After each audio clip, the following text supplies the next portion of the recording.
But here's a little cheer. A lot of people like it. It goes like this. Rat shit, fat shit, dirty old twat. 69 assholes tied in a knot. Hooray! Lizard shit, fuck! I don't know what that means either.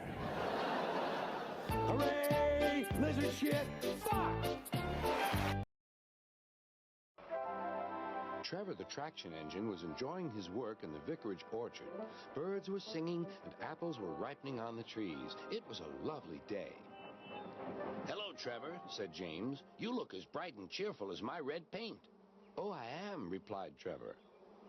What's that noise? It's the bees, laughed Trevor. They're all in these boxy things called beehives. I'm taking them to the station. The vicar says his bees make good honey, and he's giving some of them to his friends.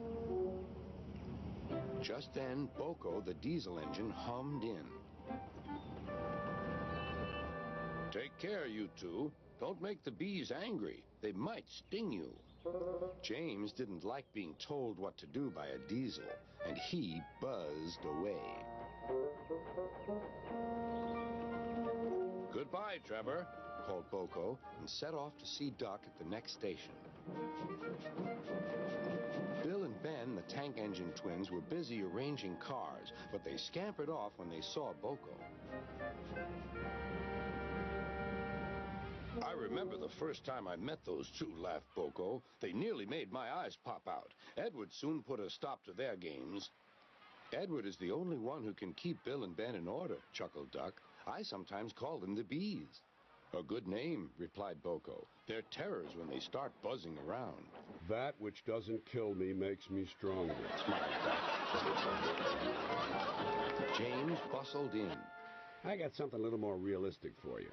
That which doesn't kill me still may sever my spinal cord, crush my rib cage, cave in my skull, and leave me helpless and paralyzed, soaking in a puddle of my own waste. Put that on your T-shirt, touchy-feely New Age asshole. So don't let that buzzbox diesel tell you different.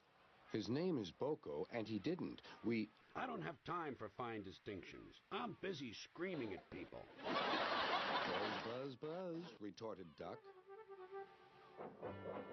The next morning, James arrived at the station to collect his coaches. The passengers were excited and keen to get on board. The platform was crowded, and the porter was in a hurry. Mind your backs, he shouted. Then there was trouble. The beehive fell and broke open. The station cleared like magic. James heard a familiar buzzing. The bees were too cold to be cross, so they buzzed around the fireman, hoping he'd mend their hive. But he didn't understand, nor did his driver, so the bees turned to James. His boiler was nice and warm. Buzz off, hissed James. One bee burnt his foot. Ooh, ah, ah, ooh. The bee thought James had burnt him on purpose.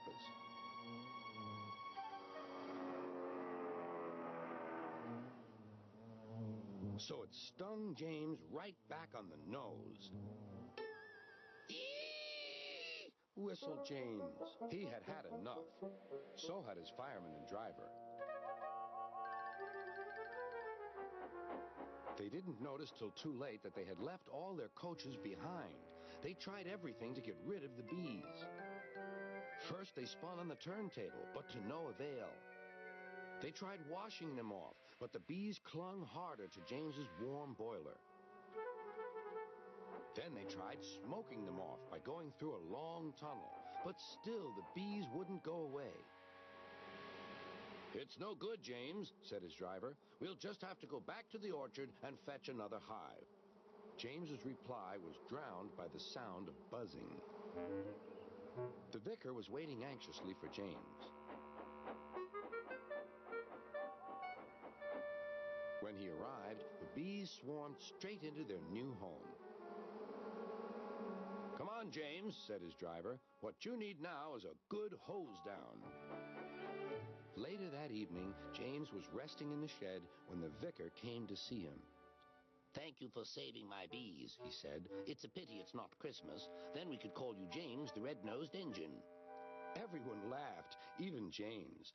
But instead, they decided to call James the Bee's Knees, which means they thought he was more useful than ever.